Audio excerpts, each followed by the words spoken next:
সমাধানের পথ সহজ অথবা কঠিন তার চাইতে গুরুত্বপূর্ণ হচ্ছে আমরা সমাধান চাই কিনা এবং সমাধান যে চাই সেটি দৃশ্যমান কিনা।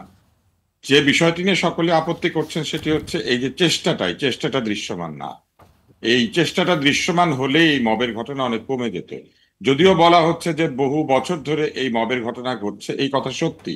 বাংলাদেশে মানুষ আইন হাতে তুলে নেয় এবং পৃথিবীর বিভিন্ন দেশেও এই ধরনের ঘটনা ঘটে।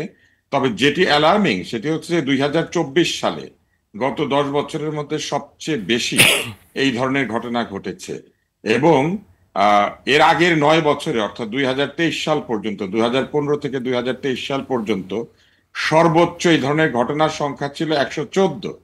কিন্তু বলা হচ্ছে যে গত 7 মাসে এই ঘটনা 10 মাসে, গত 10 মাসে না, ফেব্রুয়ারি পর্যন্ত, আছে হ্যাঁ, ফেব্রুয়ারি পর্যন্ত হিসাবে বলা হচ্ছে যে 114টি ঘটনা ঘটেছে।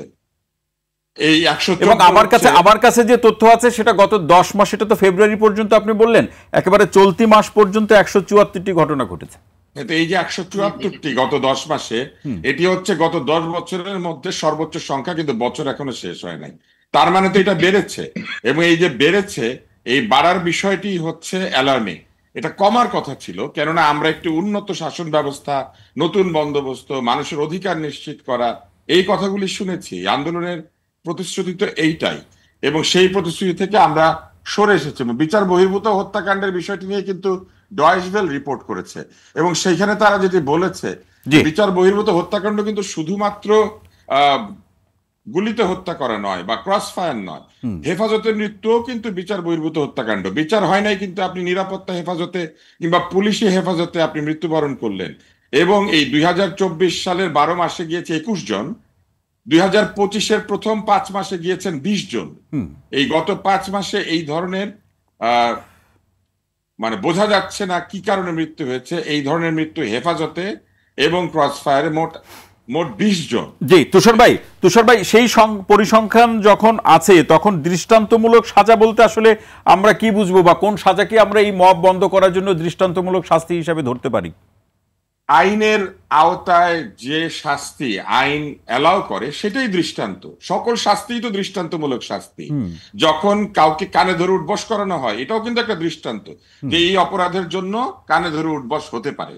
ফলে এই যে ঘটনাগুলি ঘটছে এগুলি তো অত্যন্ত গুরুতর অপরাধ।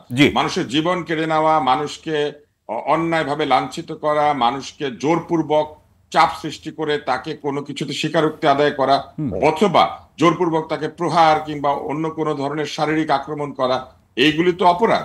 এবং এই অপরাধের জন্য আমাদের আইনে যে শাস্তি রয়েছে সেই শাস্তি দৃষ্টান্ত।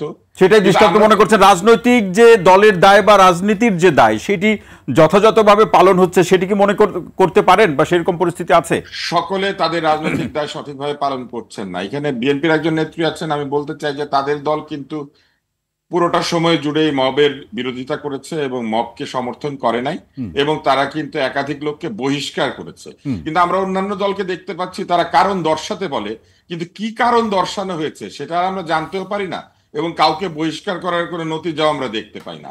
বরং আমরা দেখি যে কারণ দর্শাতে বলে, এবং কোনো একটা কারণ হয়তো দর্শানো হয়, কিন্তু কি সেই কারণ যে কারণে তারা অপরাধীকে ছাড়াতে থানায় গিয়েছিলেন, কি সেই বিশাল কারণ, সেই কারণটি কিন্তু ব্যাখ্যাটি কিন্তু আমরা এখনো পর্যন্ত জানতে পারি নাই।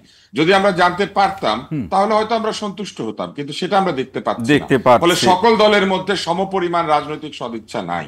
আর যদি আমরা সত্যি একটা উন্নত শাসন ব্যবস্থা তৈরি করতে চাই, তাহলে কোনোভাবেই এই বিষয়গুলিকে মেনে নেওয়া কিংবা এই বিষয়গুলিকে কোনোভাবে জাস্টিফাই করার কোনো সুযোগ নাই।